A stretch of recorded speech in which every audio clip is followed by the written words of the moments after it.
Hello students, आज हम लोग देखेंगे सम, एनी, मच और मेनी का यूज। ये सारे के सारे एडजेक्टिव के डिटर्मिनर्स के अंतर्गत आते हैं।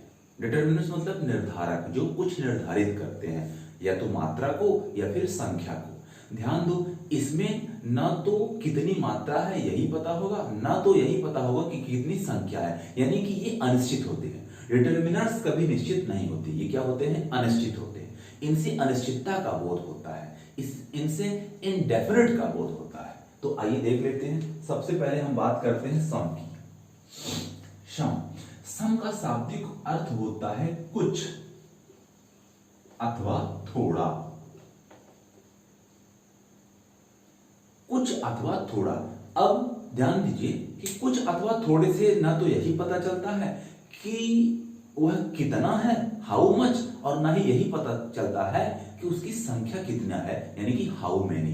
दो में से किसी का भी बोध नहीं होता, यानी कि ये क्या होते हैं? अनिश्चित होते हैं। अनिश्चित क्या होते हैं? अनिश्चित।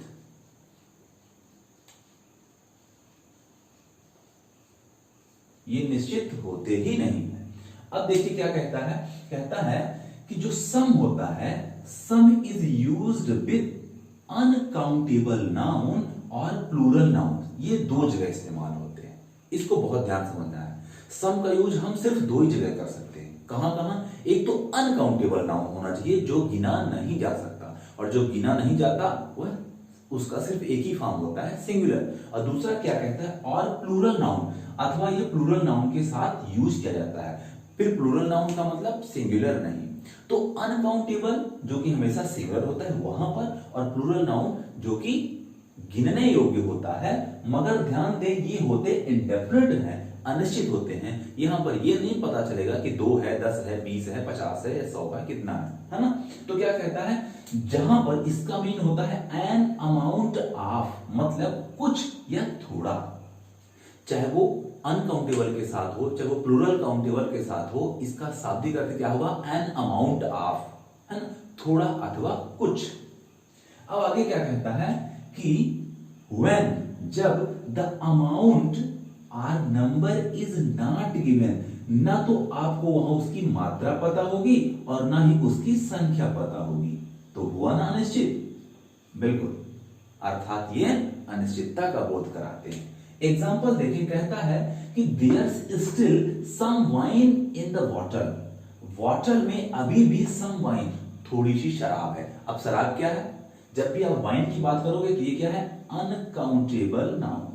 इसको आप काउंट नहीं कर सकते क्योंकि लिक्विड है, लिक्विड काउंट हो नहीं सकता। तो अनकाउंटेबल नाउन कैसे? जैसा कि यूज यहां पर रूल में कह रहा है कि इसका यूज सम का प्रयोग कहां होगा? अनकाउंटेबल नाउन के साथ। तो वाइन क्या है? अनकाउंटेबल नाउन, और उसके साथ हम सम का प्रयोग कर रहे हैं। क्लियर? इसका अगर हम हिंदी शाब्दिक अर्थ देखें तो क्या हो जाएगा? There is still some wine in the bottle. Bottle में स्टिल मतलब अभी भी, बॉटल में अभी भी कुछ शराब है या थोड़ी सी शराब है। बॉटल में थोड़ी सी शराब अभी भी। दूसरा एग्जांपल कहता है will you give some more apples? क्या आप मुझे कुछ और एप्पल्स दोगे? तो यहां देखें सम का प्रयोग कहां किया जा रहा है? Plural countable noun. एप्पल तो काउंटेबल है ना? एस लगा हुआ है, एस लगने का मतलब यह कि वह प्लूरल है। ठीक है, चलिए, अगर प्लूरल नहीं हो तो हम इसमें एस नहीं लगा सकते। चलिए, तो सम का यूज कहां होता है? प्लूरल नाउन्स के साथ भी। और आप यहां पर देख पा रहे हैं कि सम का यूज हो रहा है इस एप्पल के लिए। इसमें एक चीज समझनी जरूरी है, जब इंटरोगेटिव सेंटेंस होते हैं तो सम का प्रयोग तो होता है, पर एक छोटा सा फर्क है, उसको समझना जरूरी है। वो मैं इन दोनों को क्लियर करने के बाद बताऊंगा। देखते रहिए, बहुत ध्यान से देखिए। अगला देखिए क्या कहता है, I like some modern music. यहां देखिए सम का प्रयोग, और म्यूजिक, मॉडर्न म्यूजिक, यह क्या है? अनकाउंटेबल नाउन, क्योंकि म्यूजिक को काउंट नहीं किया जा सकता। सॉन्ग्स को काउंट किया जा सकता है ना? सॉन्ग्स, लेकिन म्यूजिक्स नहीं है यहां पर। यहां पर क्या है? म्यूजिक, जो कि अनकाउंटेबल है। तो सम का प्रयोग कहां हो रहा है? अनकाउंटेबल नाउन के साथ। दोनों rule, uncountable plus plural countable noun. अगले देखिए कहता है सम स्टूडेंट्स। अब देखिए सम का प्रयोग कहां हुआ? Plural countable noun, plural countable noun, S लगा हुआ है। सम स्टूडेंट्स, कुछ छात्र, आर नोटोरियस, कैसे हैं? शरारती हैं, इसका I like some modern music मतलब होता है कि मैं थोड़े से या कुछ आधुनिक संगीत को पसंद करता हूं। आधुनिक संगीत में सबको नहीं, कुछ थोड़े से। अब वो थोड़े से कितने हैं ये कहना फिलहाल अनिश्चित है, इनडेफिनिट है। अने देखिए कहता है I will call you again some time. Time भी क्या है यहाँ पर? Uncountable noun. समय को आप काउंट नहीं कर सकते, है ना। घंटे तो काउंट हो जाएगा लेकिन समय काउंट नहीं होता, समय हमेशा अनकाउंटेबल होता है, ये ध्यान रखिए। तो क्या कहता है? I will call you again some time, कुछ समय में मैं आपको दोबारा से कॉल करूंगा। तो यहां पर आप सम को देखें और सम को समझने की कोशिश करें कि सम का प्रयोग हम कहां कहां करते हैं। अनकाउंटेबल नाउन जो हमेशा सिंगुलर होता है, और दूसरा प्लूरल काउंटेबल नाउन, इसमें सिंगुलर नहीं, है ना। अब अगेन देखें, मैं इंट्रोगेटिव की चर्चा बाद में करूंगा। एनी, एनी का मतलब जैसे आपने पढ़ा सम का मतलब कुछ या थोड़ी होता है, इसी प्रकार एनी का भी मतलब कोई, कोई भी या कुछ, इस प्रकार से इसका भी अर्थ होता है।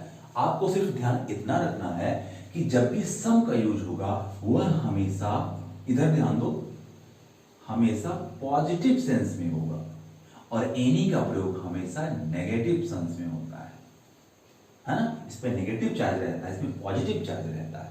बस यही फर्क आपको समझना है इन दोनों में। तो क्या कह रहा है कि any is used with uncountable noun और singular plural nouns in negative sentences and question after if और वेदर।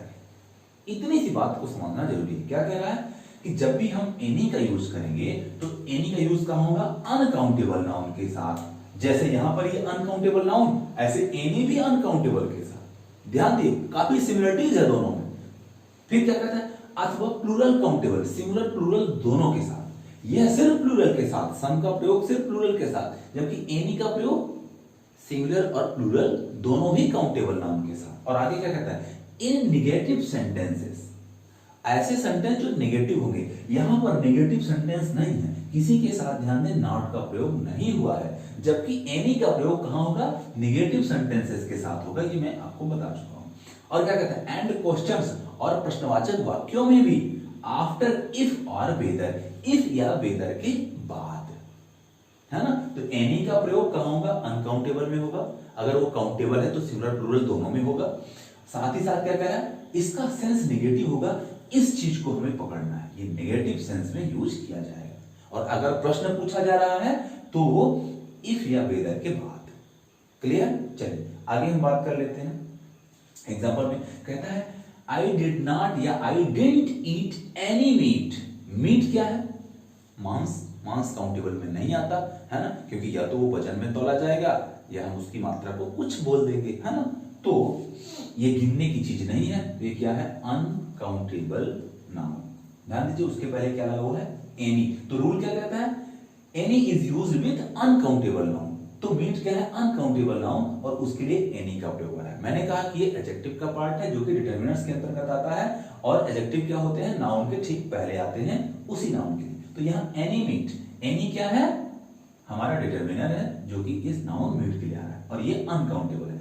अब हमने जो एक चीज कही कि ये हमेशा क्या होते हैं? नेगेटिव होते हैं। ध्यान दीजिए, आई डिडंट ईट, इसको ध्यान रखना है। अगर ये नेगेटिव सेंटेंस ना हो तो एनी का प्रयोग नहीं होगा, जबकि यहां पर अगर नेगेटिव हो जाए तो नहीं होगा। ठीक है, यहां नेगेटिव होना जरूरी है, यहां नेगेटिव होगा तो नहीं हो सकता। क्लियर? ये पॉजिटिव होगा, ये नेगेटिव होगा। तो देखिए क्या कहता है अगला सेंटेंस, कहता है are there any problems. Problems का यहां मतलब है वेराइटी ऑफ प्रॉब्लम्स। वैसे प्रॉब्लम अनकाउंटेबल होता है, ठीक है। तो यहां देखिए एनी प्रॉब्लम्स, और यहां पर ध्यान दीजिए ये इंट्रोगेटिव है, यहां पर नॉट का प्रयोग नहीं हुआ है। इंट्रोगेटिव को मैं लास्ट में आपको क्लियर करूंगा, क्योंकि एक इंट्रोगेटिव सेंटेंस हमने यहां लिया है और एक इंट्रोगेटिव सेंटेंस हमने यहां लिया है, तो कुछ खास बात है इसमें। आइए हम आगे समझेंगे इसको। तीसरा सेंटेंस कहता है I have got hardly any money. Money हमेशा अनकाउंटेबल नाउन होता है, जबकि रूपी काउंटेबल नाउन होता है। तो यहां देखें क्या कहता है? Hardly any money. हार्डली शब्द का मतलब नेगेटिव होता है, बहुत मुश्किल से, है ना। ये नेगेटिव सेंस में यूज किया जाता है। हार्डली हो गया, स्कार्सली हो गया, है ना।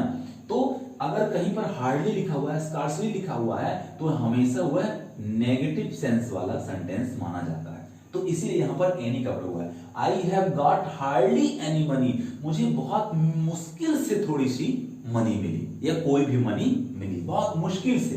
तो ये क्या है? नेगेटिव है। अगेन देखिए क्या कह रहा है, you can't go out without any shoes, आप बिना किसी शूज के बाहर नहीं जा सकते। देखो कांट, इसमें कैन नॉट छुपा हुआ है, ये नेगेटिव है। तो यहां पर क्या हुआ है? एनी शूज, और शूज क्या है? ये देखो प्लूरल काउंटेबल नाउन, प्लूरल के साथ इसका यूज किया जाता है, जैसा कि हमने यहां देखा था, प्लूरल के साथ। फिर देखो क्या कह रहा है, कहता है you can ask if you have any doubts और एनी क्वेश्चंस, आप पूछ सकते हो अगर आपको कोई भी दिक्कत है, कोई या कुछ भी दिक्कत है। तो क्या करना है यहाँ पर? एनी डाउट्स, अगर आपको कोई भी डाउट्स है या कोई भी क्वेश्चंस हैं आपके, तो आप पूछ सकते हो। तो यहाँ एनी का प्रयोग इनके साथ में हो रहा है। डाउट्स और क्वेश्चंस यहां पर प्लूरल काउंटेबल नाउन की तरह आपको दर्शाए जा रहे हैं। इतनी बात क्लियर हुई?